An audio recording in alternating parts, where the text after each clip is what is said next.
Now then, onto the main agenda.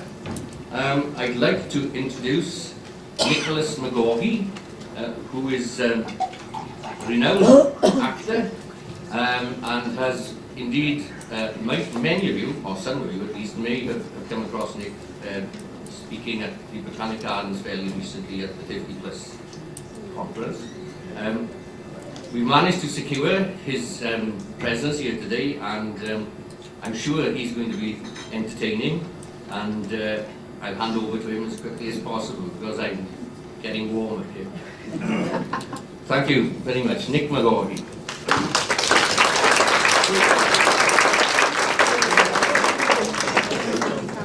Well, it's lovely to be here in the Quinnell suite. I'm from Pontypridd myself. Got a big rugby club. We haven't got any suites apart from Olos, next to Crossroads. We've got a clubhouse, a urinal, one ladies' toilet, and a burger van. I'm sorry. Now I'm here today, not as an actor really. You can hear I'm an actor because I'm loud. But I'm here today to talk about carers' resilience.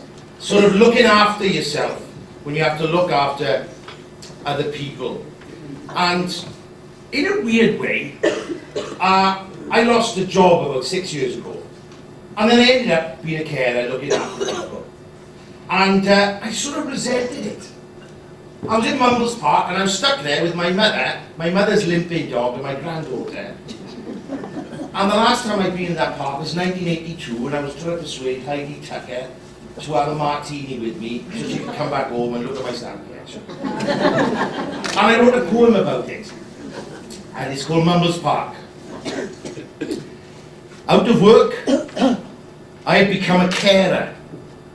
I do dogs, grannies, nippers, anything with legs. Today, I have my granddaughter on a trike and my mother with a limping mutt who bites toddlers. In my teenage summers, I sneaked girls in here, slippery as lip gloss, over the fence to watch the moon. Now I chase a 3-year-old round the flower beds and benches, breathless still in the breathtaking bay. Do you ever feel like that? Yes. Why me? Why me? Well, probably because there's nobody else to do it. And probably nobody else would do it half as good as you do it. Sounds like James Bond, doesn't it? Nobody does it better. Well, that's what we are, isn't it? As carers, we are the James Bonds or the Jennifer Bonds of the caring industry. Indestructible. No job too tough. No mountain too high to climb. But do you feel sometimes that you could do with a little bit of help? I know I do. I'm here to talk about resilience, or how to look after yourself whilst looking after other people. We're all carers here, I suppose. Will be, or have been, or will be cared for sometime in our lives. If you didn't do the caring, then the person that you care for wouldn't be looked after. And as we know, most caring is done by a family member. Did you know that there are 24,000 carers in the county of Carmarthen alone? And that Carmarthenshire carers support 2,000 of those. That's 1 in 12 people that might need their help and guidance. So, events like today are essential in getting the message out there to the other 22,000 people. We're here to help you if you need it. Perhaps you know someone who is a carer. Then you could tell them about Carmarthenshire carers and spread the word. Well, most of ourselves don't call ourselves carers, do we? We just look after our relatives. For no money, just love and commitment. Carers save the Welsh economy £8.1 billion a year, equivalent to the NHS budget. But more and more carers are suffering from anxiety, stress and depression due to the fact that so much of their time is focused on the person that they're caring for, that they forget their own needs. Carmarthenshire carers are here to help. And all you have to do is ask. They can offer you respite care, so you can have a break to get on with your own life.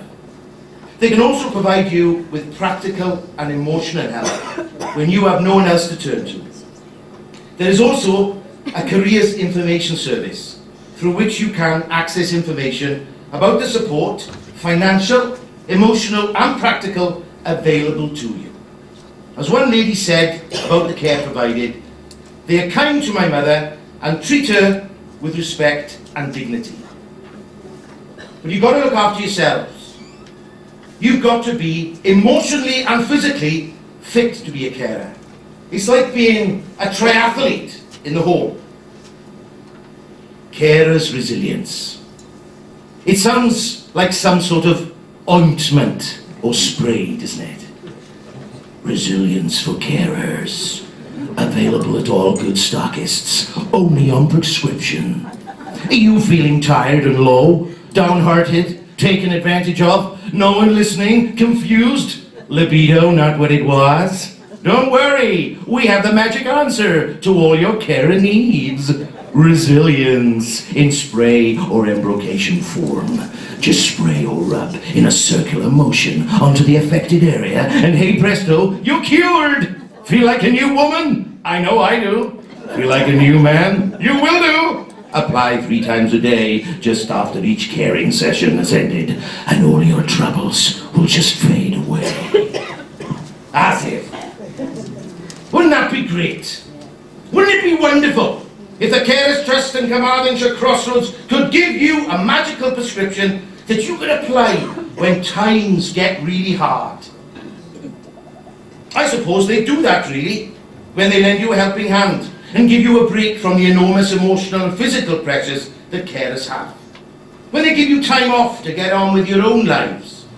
When they give you time to be yourselves, knowing that you can trust them to look after your loved ones with respect and trust and dignity, so that you can get your breath back and be stronger when you go back to looking after the person who needs you most. Now, I'm not here to blow a trumpet for the wonderful work that the Carers Trust do. Well, yes I am really. They are a wonderful organisation in what I'm sad to say is an increasingly selfish and busy world. What I'm here to do, at last, is tell my own story about being a carer. Hopefully, in an entertaining way. You are the entertainment, they said. They must be desperate, I thought. Inviting me here to the home of the enemy, the Scarlets, a true do-or-die Pontypridd supporter. Why not ask Delmy Thomas, whoever you win? Too busy, too expensive, more like. But don't tell anybody. I've been round the change room earlier and I put itching powder in their shorts. But seriously, folks, I'm going to tell you some anecdotes about me and my reluctance to be an ongoing carer. Well, it all started when I got the sack from Pobl y Cwm. When all of a sudden I had time on my hands, when I wasn't busy. That's the buzzword here, busy. When you're not busy, what happens? Other people drop their lives into your lap because they think you've got time. Or it seems now that you've got nothing better to do. You know, you may want to take up professional sword swallowing, become a Pilates teacher, open up a Welsh-speaking tea shop selling diabetic Barabrith and picker man in downtown Tidwelly. But no! To the family and others, you are not busy. Have you noticed that everybody tries to out-busy each other? Oh, I'm so busy, I haven't got a moment to myself. Everybody wants a part of me. Meetings here, conferences there. Oh, I can't, love, I'm just too busy. But are they really all that busy? Or do they just say they're busy as like a badge of honour to make them feel indispensable? Does their essential meeting, where they can't possibly pick up the kids from school or grandad from the doctors, mean that they just can't be bothered? Perhaps they're sitting in their office, reading the latest Catherine Cookson, eating a toffee crisp. All I know is that I am, perhaps like yourselves, a victim of the I'm too busy brigade. And I resent it a bit. How did it all start? Well, I got the boot. Up until then, I led a too busy life too, reading scripts and counting up all the money I was earning. Now I spend my time reading prescriptions and counting out pills. 6 years ago I was killed off in the soap opera Overcome. Mild-mannered Brandon, the granny's choice. Burned to a cinder in a fire, in a flat, and then clutching at his heart, in his hospital gown, as he suffered a massive heart attack, just to make sure. He died with his eyes open. That was very difficult to do. People still ask me if I'm going back to the show. But this was an end for me after 10 years. What would I do now? No more signing autographs outside the BBC. Now I'd be signing on. No more being chased round Tesco's by randy grannies. Now I had loads of time on my hands and no money coming in. Everybody knew who I was and wondered what I'd be doing next. So did I. It was a double death in a way. Surely Hollywood would beckon next. I waited for the phone to ring. It didn't. Then it did. Hello? It's S4 check here. Hoffech chi fod mewn sioe gyda Dudley? Do you want to be in a show with Dudley? What would you do? No. Oh no, it's a great idea. He comes around your house and he sees how bad you cook. And then he teaches you how to cook it his way. And then he has a nose around your house. What do you think? No chance!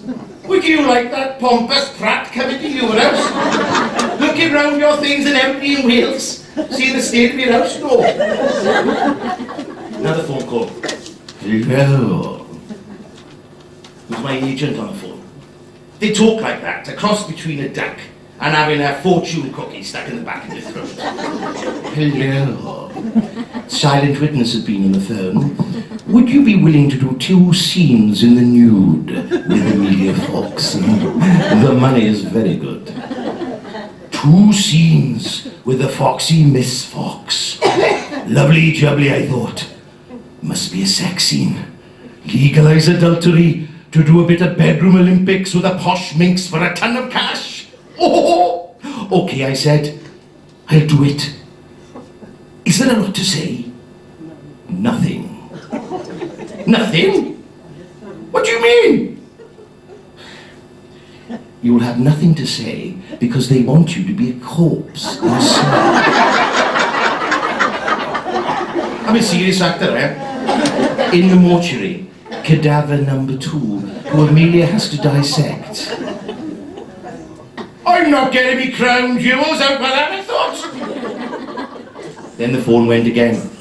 Hello. What about the next campaign for Welsh Water? Great, I thought. A big advert with helicopters swooping low over the Elan Valley and me in my best Richard Burton impersonation. Water essential, the giver and the provider of life. It's not for an advert, it's to play a tap. You've got to dress up as Tommy the Tap and go into schools and educate the children about not wasting water. It's a great idea, good money, and they need a bilingual actor. You are bi, aren't you? And you've got a mask on, so nobody will know it's you. I will! I'll know it's me! But one day, the phone did ring. It was my mother. I'm going on a cruise, she said. Again, I said. I need someone to look after the dog. And you are unemployed, so you can do it. Well, you've got nothing else to do with you. How long for, I said. 17 weeks. I'm going round the world. But someone might ring to offer me a great job. Very unlikely, she said. You don't know that, I said. I do, she said. Your career's over. Nobody wants an ex-soap star. Damaged goods. Never seen Lofty again, have we? And what about Dirty Den? Or the guy with the mullet from Corrie? And anyway, you were bald. There hasn't been a bald man on telly since Kojak. It puts people off, reminds them of their own mortality. You used to have a lovely head of hair. You don't know how old it makes me feel, having a son with a bald head. Yes, I do, I said. You keep telling me. And so, it came to pass that I was stuck caring for Gelly, named after Gerrit, a Yorkshire Terrier that bites young girls and looks like a rat with testicles. So, I'm getting all this resentment off my chest, and it's doing me the power of good. And this is what you've got to do. Let off some steam. Right, where was I? Now, my mother didn't enjoy the cruise. She called it a geriatric prison, full of old people dying in the gym. But what was I doing for those 17 weeks when she was slurping down martinis on the sun deck and wondering how many hors d'oeuvres she could fit on a plate without seeming greedy? Running round after Gelly with a poo bag. Apologising to little girls' mothers after he'd attacked their dolls or started to mount their teddies. Blinking heck, I thought. I used to be someone. Now I'm just a carer for a psychopathic sex-crazed dog. How dare this happen to me? Things have got to get better. But they didn't. I used to have a career. Now I'm a carer. What's the difference? About 40 grand. But fair play to my mother. I haven't had to stop my life to care for her. Just her dog. She's 84 years young, but mind you, she was petrified she was going to lose her freedom when she was advised to have a knee operation 8 years ago. Sometimes they can go wrong. Sometimes when you have an operation, they can make it worse than it was before. Margaret had the op, and now she's got a clicky knee, like a metronome. You can hear her coming before you can see her. Click, click, click. And Mrs. Humphreys, well, she went private, and she's never been the same since. Swelled up like a grapefruit, it did. But she can't get her tights on now. What are you going to do then, Mum? I said. Buy a dog, she said. And buy a dog she did. From a breeder in Pondadillis with a twitch, who looked glad to get shot at him. But since the arrival of Gelly, my mother has become a new woman. She walks everywhere at least twice a day because she has to. And her dodgy knees have got remarkably better. So what's the motto of this story? Buy a dog, avoid cruises, and do something new. So, I haven't had to care for my own mother, but I was involved with caring for my mother-in-law after she had a stroke. Now, her name was Gabriel. She was a solicitor from Southampton who moved to Carmarthenshire. And we never, ever got on for 25 years. And now here I was, after her stroke, pushing her to the toilet and doing all her shopping.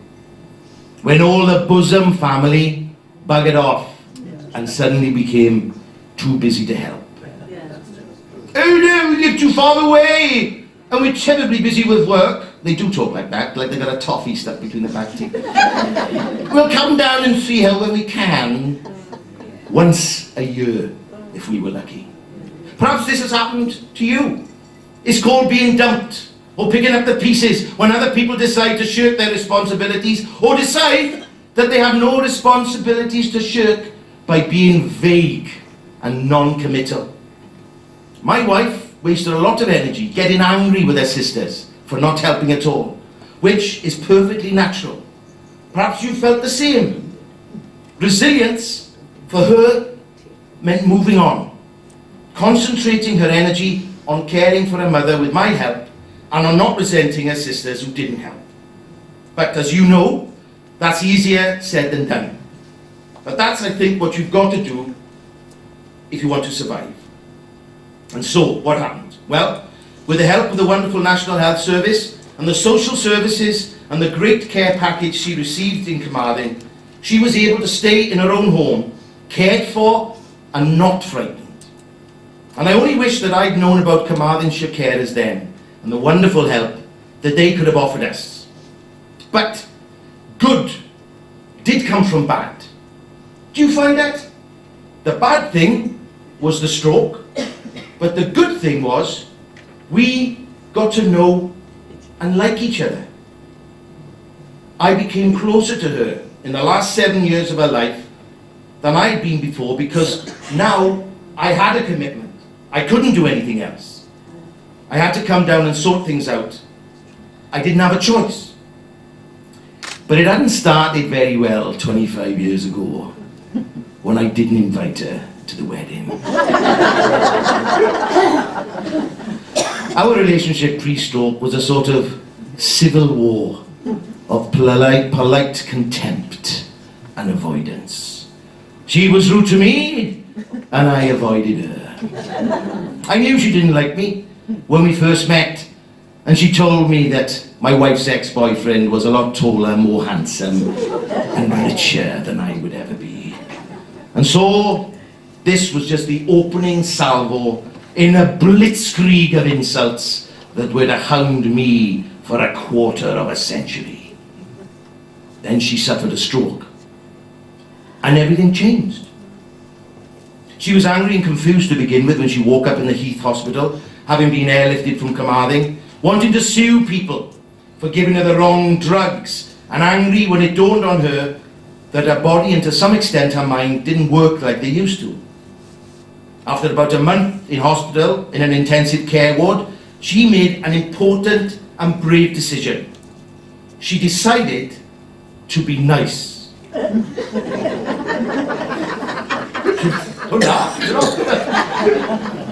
She said, I'm going to have to be nice. And she did say this, I'm going to have to be nice if people are looking after me. And that was the secret, really. Being nice. She was nice to her carers, and they were nice to her. She survived 7 years in her own home because of good health care, nutrition and kindness. And I can count on the fingers of one hand the number of times that I found her despondent, frightened, yes, but who wouldn't be? Stuck in a chair for the rest of your life, wondering if anyone was going to call or when the next stroke would strike you down. And this is what we do as carers, I suppose. We let our loved ones know that everything will be okay, that they are safe, that we will keep them in familiar surroundings, close to family. And this is what it's all about, really. Gay hated institutions, and the thought of being stuck in a care home, age 65, was one of her greatest fears. And looking back now, not I hope through rose-tinted binoculars, we had a lot of good times. I got very emotional when I talk about wheelchairs. I don't know why. Have you ever been emotional about anything like that? A wheelchair? It wasn't much of a wheelchair, it was an old banger. But it was our best friend was the wheelchair. And because we had this wheelchair, and she was 19 stone at the end, this meant that we could go out in the car, take up a trips around Carmarthen. And I'm sure you must have seen me over the years bombing down King Street or puffing up Jackson's Lane, Newquay or Cardigan, when Gay would say, "But Nick, I must see the dolphins!" And so, one day, we took her to Newquay, all the way to see the dolphins. And after she died, she had a marvellous funeral with the choir in Carmarthen. I got through that all right. But when I took her wheelchair back to the depot, which is by where I live in Pontypridd, I gave it to the man, and I didn't cry, but I felt like crying, because in this room it was like a cinema, and it was just full of these empty chairs with all the people who'd been sitting in them. And I wrote a little poem about it. It's called Empty Chairs. Back to the depot, 2 months after. The old black chariot never buckled. I can almost see her sat there, slippers on the plate, winging down King Street, spectacles steamed up, cagouled against the rain, handbags swinging on the bar, her good arm decreeing that I must see the dolphins. Homeless now, I take her back to her maker, to a cinema of seats that watch no film. Now, Gay was outrageous, and I'm going to tell you a couple of outrageous stories. Looking at some of you, I'm not going to tell the really bad one, because I don't want to offend people. I did it for my mother this morning. She said, you can't tell that in Llanelli. I said, what do you mean? They said they won't like it, so I won't. Oh, I might. Anyway, she was outrageous. And I remember when she was 50, when 50 Shades of Grey came out, I pushed her into Waterstones, and she loudly pronounced, I've come to buy porn! 50 Shades of porn! And the shopkeepers would always be polite, though they must have felt very awkward inside. There were many shocking things that happened, and shocking things that she did. One of her friends bought her a rabbit.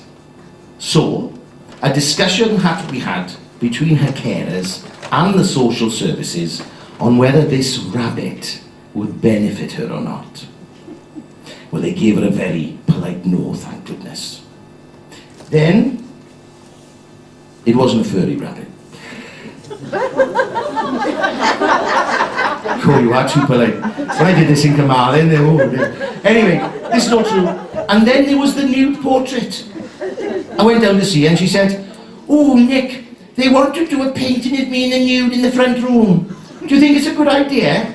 I said, no, you might get cold. She stood for election and got 72 votes. She wrote her own manifesto and nobody poo-pooed her ambition, even though it would have been quite impossible for her to fulfill. As I say, it was a new life for her and a different one for us. But once we accepted it, and with the help of others, it worked. For the kindness of friends and the wonderful, as I've said, health and social services of Carmarthen, Gay never had to be institutionalised and stayed amongst her things until the end. And we did what you do. We adapted to this new situation. We didn't brood along about the others who didn't bother. With the care services help, we shouldered through. And I know I've been having a laugh, but caring for her was, you couldn't write it really, it was one of the most rewarding things that I'd ever done. My wife's father lost his wife of 40 years, 4 years ago. And he's been at a loss without her. Off and on, more on than off, he's been staying with us over the past 4 years, letting his beard grow down to his navel like Gandalf. I'm sure you've had this, but it's a little bit trying having someone else in your marriage and house all the time. And after all this time, I resented a bit, because it's getting in the way of our lives. We've never, my wife and I, been without responsibility. We had the kids, then a mother, my mother's dog, grandkids, and now this. Perhaps we've been too nice. Do you do that? You can be too nice sometimes and get taken advantage of. And he has decided that he will live with us without any consequences as to how it will affect us, in a way to impose his loneliness on our lives. Sounds selfish, it is selfish. Caring for someone in their home means that you can't escape. When they come uninvited into your own home, it's a lot more tricky. How would you ask a 74-year-old man to leave your house and go back to his own? All the rest of the family had played the Harry Houdini card, disappearing into thin air. One has even suggested that we set him up in a caravan in the New Forest with plenty of insulation and a stove like a gypsy. But what do? Is it our duty to become a reverse parent again when there is nothing really wrong with him? I wrote a poem about it. Landed.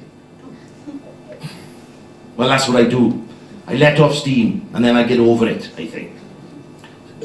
Landed. Someone has decided to stay uninvited. It flips our lives, having to put up a guest who won't go. He tries to be unobtrusive, lingers, Nothing in it for us. Hauling weary bones towards a fire. Frittering our 50s, forced to summon up a pity we don't share. He never asked. He knew we would say no.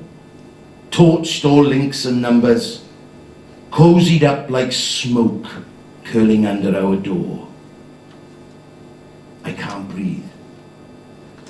It's a very selfish poem, but sometimes I think you should say what you really think, not to the person it concerns, but to 150 other people and a camera.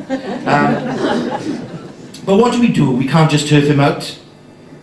But you've got to try and put yourself first sometimes. Otherwise, you'll forget who you are, and before you know it, you'll have gone up the wall, and you will be needing care yourself someday in Kevin Colley Mental Hospital. You've got to look after number one, and ask for help from people who understand, like Carmarthenshire carers and everybody here today. Try not to put your life on hold if you can avoid it. Don't let it become a stranglehold. As they said in Frozen, let it go, let it go. Now then, to finish off, so you can have go to the toilet and have a cup of tea, whatever you do, or a whiskey. Are any of you a grandparent?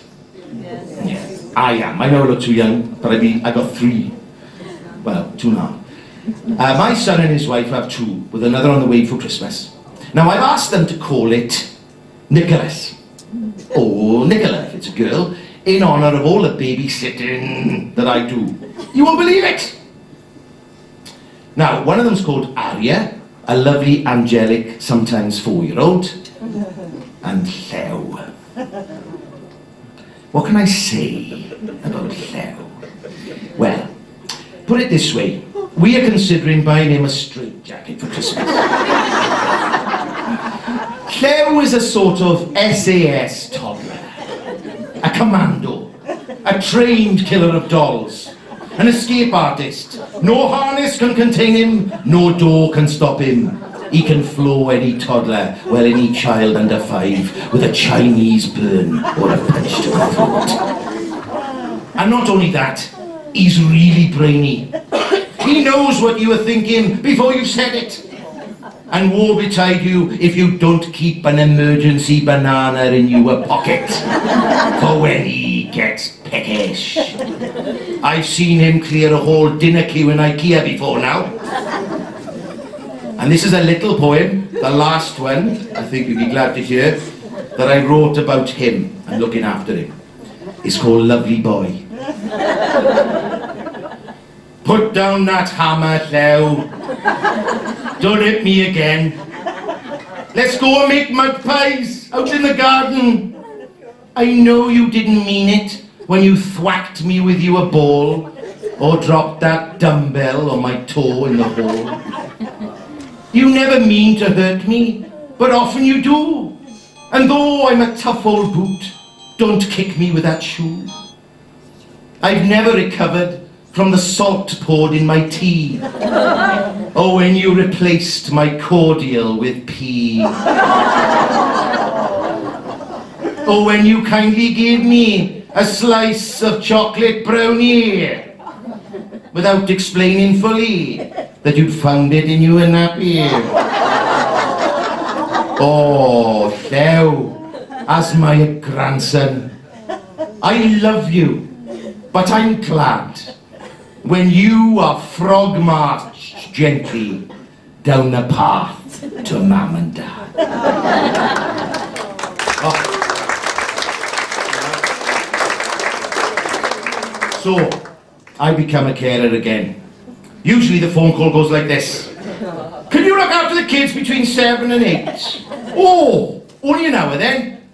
No, 7 AM till 8 PM. They love being with Grandad, Nick. I bet they bloody do. 13 and a half hours of my precious time. Now, if I haven't got Gandalf with his big beard moping around my own house, now I'm running after these 2 little hobbits all day. Let's break it down. 13 and a half hours. 13 and a half hours means 4 trips to school, 6 snappy changes if I'm lucky, 1 trip to the sweet shop, an hour in the park, half an hour's horsey, when I'm the horsey and they ride me round the front row, 2 hours of twirly-woos, Mr. Tumble and the bloody Teletubbies. Then there'll be the fight at the dinner table, when I want them to eat fish fingers and mashed potato, but they throw it on the floor until they get what they want, which is pancakes with sugar and Nutella, followed by a cornetto each and a chocolate milkshake.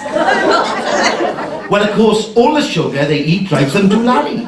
So, when, after a water fight in the bath, and Cleo flushing his head down the toilet to see what it's like, I do eventually get them to bed, they decide that bedtime is trampoline time!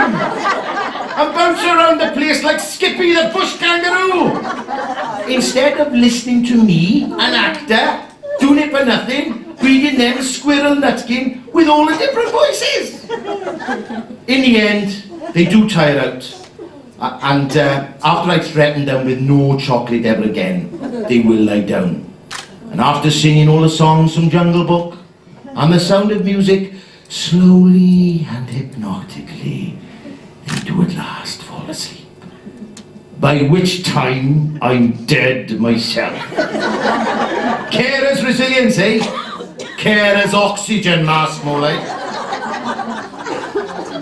But then, if I was busy, I would never have this time with them.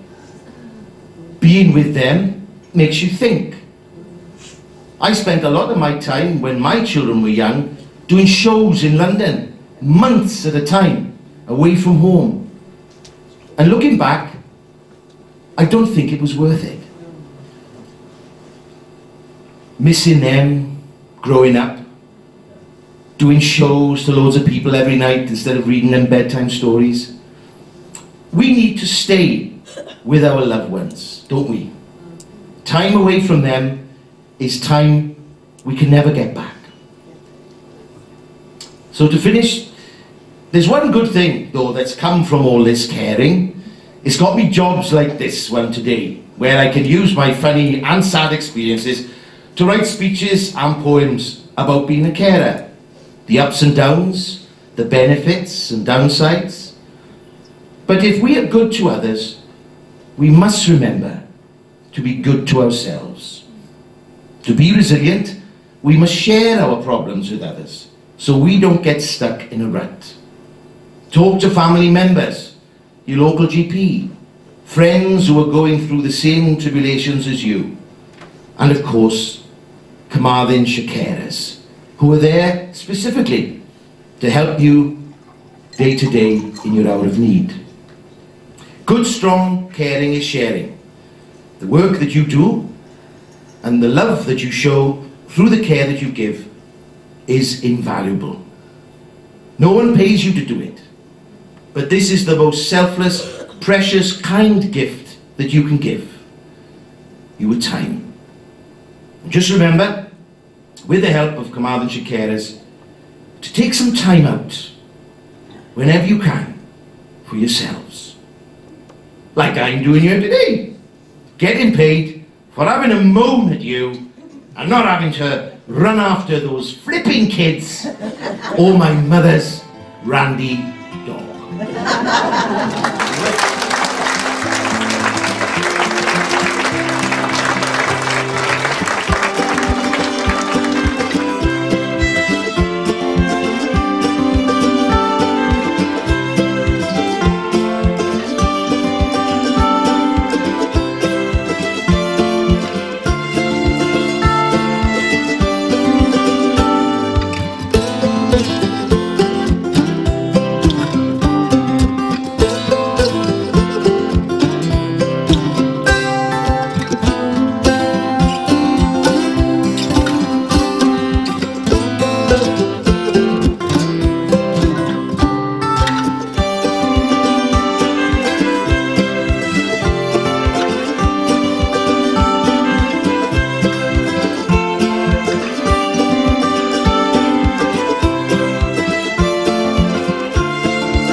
like to take this opportunity today to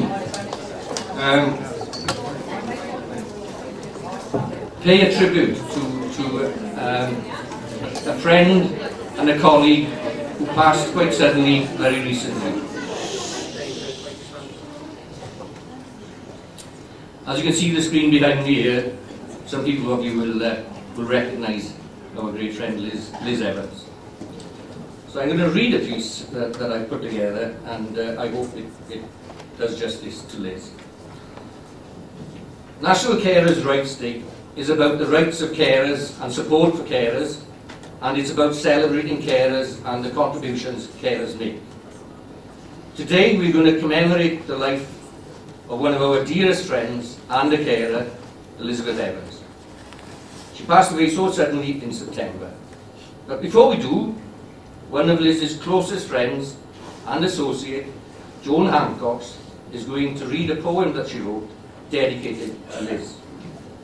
May I ask that following Joan's reading, as she makes her way up here, that we maintain a few moments of silence to remember Liz.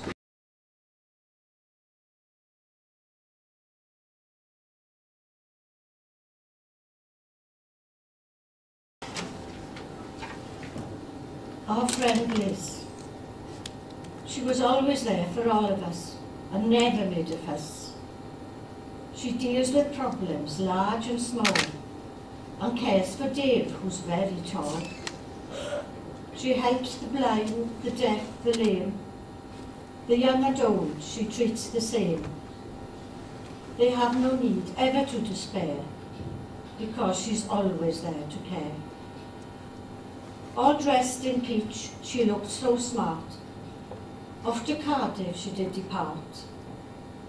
April the 24th was the day when she met Prince Charles and had his say. But we, the carers, all agree she deserved to get the MB, sorry, because there was no one quite like Liz. Elizabeth Evans, MBE, was known to many of us as just Liz. Liz really was an incredible lady, a lifetime of giving, supporting and guiding, whilst being a very busy wife, mother, grandmother and significant carer. A selfless person who so many would turn to when they needed help or assistance. If Liz didn't know the answers, she knew someone did. Liz involved herself, along with her late husband David, with several groups in Llanelli. Together, they contributed to the establishment of the Carmarthenshire Disability Coalition for Action, Catch-Up Limited, a welfare benefits advice service, and Llanelli Carers, and both were committed members of the Llanelli Disabled Drivers Group. Liz married David in 1957 and cared for him with incredible commitment and support. Liz went beyond expectations and ensured that not only were David's daily needs met through the general support she gave, but also helped and assisted him in achieving some of their shared personal goals through their activities and their desire to promote the betterment of disabled and disadvantaged groups. Liz took up voluntary work with social services in 1973, running activity groups for disabled people in Llanelli and organised holidays and trips for them and their families. Liz went on to become a tribunal member on the DSS Disability Living Allowance panel and was instrumental in ensuring that disabled people were heard and their needs were met. Along with David, she helped establish the independent living initiatives and the formation of Catch-Up. Catch-Up, as you can see, are present here today, which was formed by disabled people for the benefit of disabled people. Liz gained more and more knowledge and experiences in welfare benefits and provided advice and help to those who contacted Catch-Up. For a while, Liz was the only specialist benefits advisor in the county. This included giving advice to social services staff, health staff, voluntary organisations and the public generally. Liz became chairperson of the Llanelli District National Carers Association and she sat on the national executive. This later developed into Carers Wales, and Liz formed the Llanelli branch in 1992.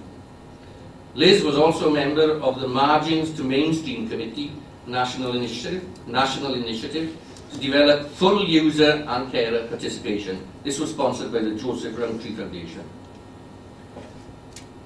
Liz and David were a real force to be reckoned with, and they accomplished many milestones through their work around equalities and disability, welfare benefits, and the support of unpaid carers, whilst all the time raising their lovely family of 6 children. Liz was awarded the MBE in 1997 for services to the community, a hugely deserved honour.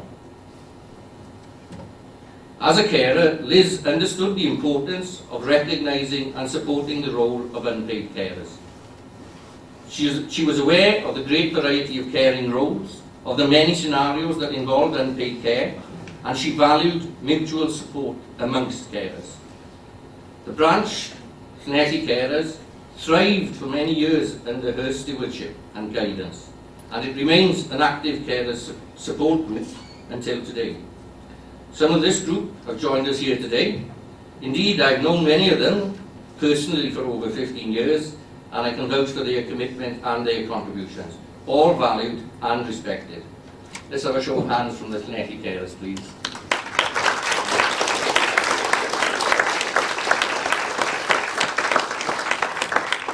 We hear these days of how communities could and should try to rekindle that bygone era of community spirit, where family, neighbours, friends and wider community pull together for the greater good of others. We're told by government and policy makers that we have to do more for ourselves and seek to support each other. The Social Services and Wellbeing Act emphasises how we have to become more resilient as individuals and as communities, and the Future Generations Act seeks to strengthen people's resolve and their ability to care for themselves, their communities and the environment in the decades to come. Well, let me tell you, Liz was the epitome of resilience. She was the glue that bound so many people together. She had a passion for helping others and a determination to ensure people's rights and entitlements were upheld. And all of this whilst being a carer herself, who endured her fair share of trauma and tragedy. Her tenacity ensured whoever she was pursuing for assistance, advice or support would not wriggle off the hook until answers were received or outcomes were resolved. Throughout my time here in Carmarthenshire Council, I became friends with Liz.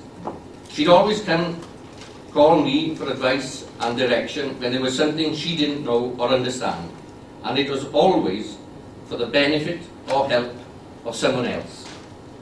Someone she knew, or someone who knew someone she knew. That was Liz. I realised fairly soon that this determined lady wouldn't let it rest until she got results, and so I ensured that in turn I responded in a timely fashion. Coles Hill Centre, another success that Liz contributed to and was very dear to her. And the day I moved into the offices at Coles Hill Centre seemed to be something of a watershed for Liz. No longer did she have to telephone repeatedly to chase for answers or ask me questions to help other people. She could now walk into my office and collar me, and she did, every Thursday and every other Wednesday. If service planners and commissioners out there need proof or evidence on what resilience and community support is all about, do they need a template or an exemplar model, then look no further than Liz Evans. However, you can't create people like Liz Evans. Some would say that only a God can do that. You don't train people or manage them to become champions. People are born to it and acquire qualities through the course of living their lives in a compassionate and caring way. It's in their DNA, their nature. It's who and what they are. Liz was an outstanding character, one who didn't shy from challenges and sought fair play for all. Last year, at this event in Fosslas, we launched the ABBA Awards. the Above and Beyond Awards, recognising and rewarding those carers who have demonstrated exceptional support for other unpaid carers in a selfless way beyond expectation. Liz was one of our very first deserving recipients. And today, to commemorate Liz's lifelong caring role and her contribution to the support of unpaid carers, we will in future be calling this award the Elizabeth Evans Award for Outstanding Support of Carers.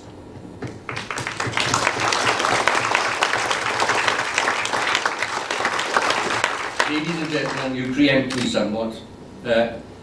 Please join me in a heartfelt round of applause in appreciation of Elizabeth Evans, MBE, a truly remarkable.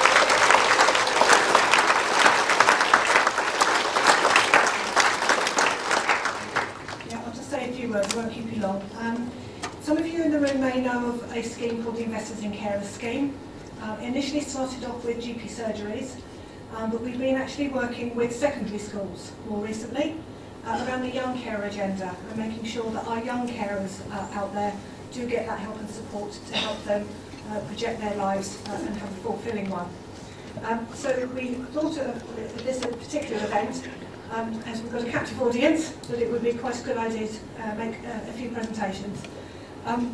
So can I ask, excuse me, my voice is going, representations from Coedca School in Llanelli, would you like to make their way up to the front?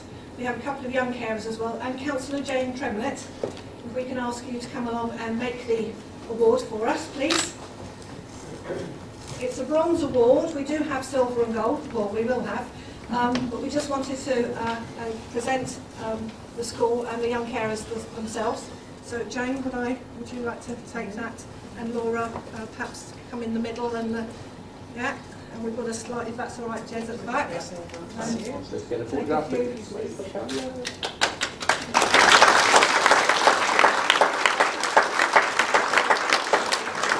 Can I ask the head teacher and colleague from Glanamore School, also in Llanelli, or Berryport Llanelli, to come up and receive theirs as well, please? No young carers from that school, unfortunately. It is a school day, so not always easy, but we have Paul and colleague. Okay. Congratulations. Thank you for everything. Thank you.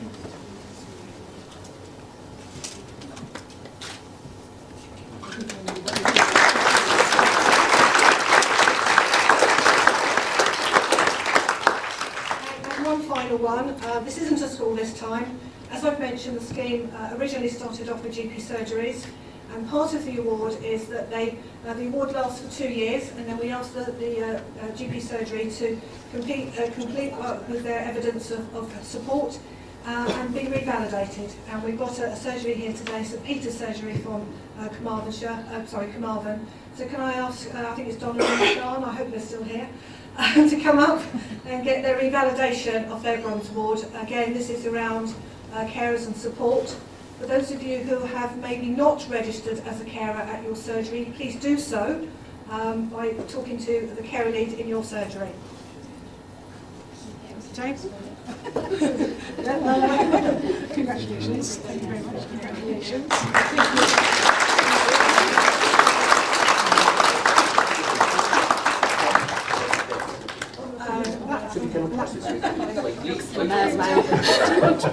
I used to be a photographer, but we'll let Jez do it now. Yeah, that's fine. That's great. Thank you. Thank you. And that's all the awards on the Investors in Carers. Thank you, John.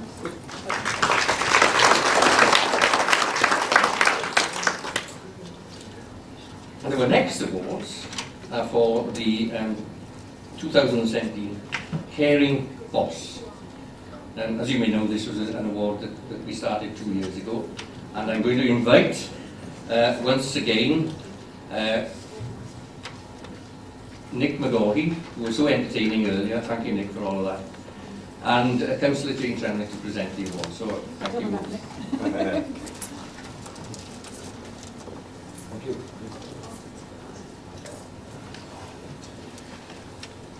The Caring Boss Awards were launched by Carmarthenshire County Council and Carers Trust Crossroads Sir Gar in 2015. to recognise an employer or manager at work who has demonstrated support and understanding for employees who are in a caring role. This could include being helped by an employer or manager at work through their flexibility and accommodation to assist carers at difficult times. This year we received an excellent response which made the decision regarding the awards a very difficult process for the panel. As a result, we made the decision to award a number of highly commended certificates along with bronze, silver and gold awards. So the first person to receive a highly commended award is Wayne Armishaw from Mencap. And Wayne was nominated by Mel Griffiths for his support as a manager when she took on caring responsibilities for her mother. Wayne's had to be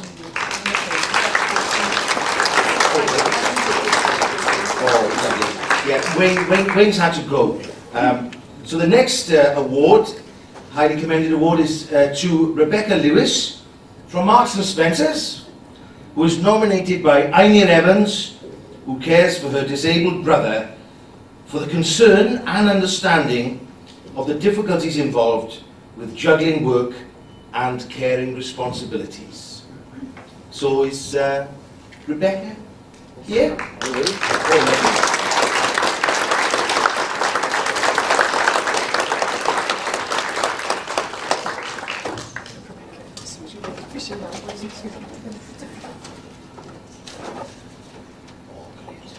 There we are, look. Go, what's next?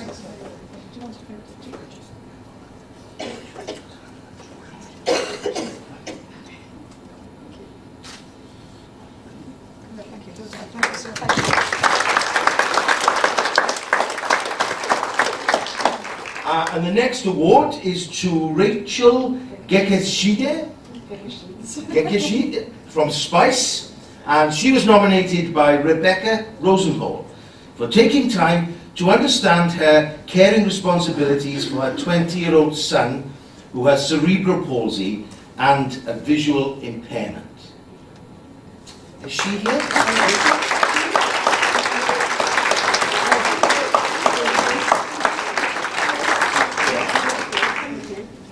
To the right.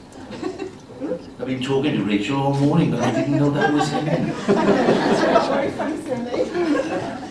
You're as funny as mine. Oh. Thank you. And now on to the winners of the award. The bronze award goes to Sarita Bennett from the IT department at Carmarthenshire County Council. Sarita has been nominated by Paul Magnus for her flexibility and support as his manager for 10 years, juggling work with caring for his son who has Duchenne muscular dystrophy. Her flexibility allowed Paul to attend weekly hospital appointments with his son. Sarita left her post in 2016. Shortly after, Paul made the difficult decision of giving up work to care for his son, as he could not manage to continue working without the flexibility that Sarita had offered him.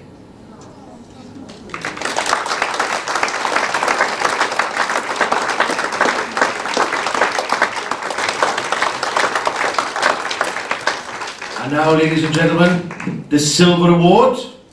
The Silver Award goes to Nicola Davis from Carmarthenshire County Council.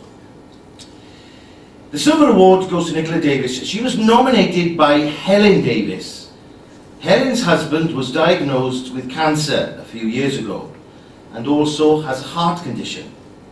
Nicola's support enabled Helen to be there when her husband needed her, and in her nomination she explained, "Emotionally, she has been so supportive. Even when I need to have a chat or just cry, she has always been there to listen." So could Nicola come forward?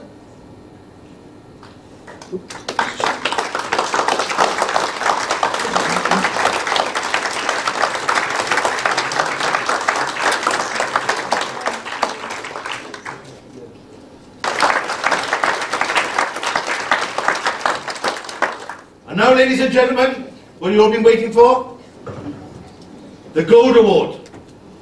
Now, the Gold Award goes to Mena Davis and her team at Job Centre Plus. They've been nominated by Jeremy Jenkins for their emotional and practical support whilst caring for his terminally ill wife.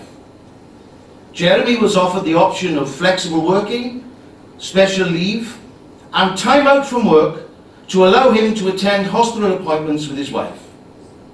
The emotional support helped Jeremy to cope with the stress and strain that comes with caring for a loved one with a terminal illness.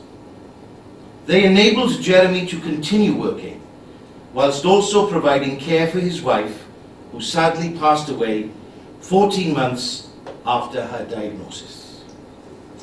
So, could Mena Davis come?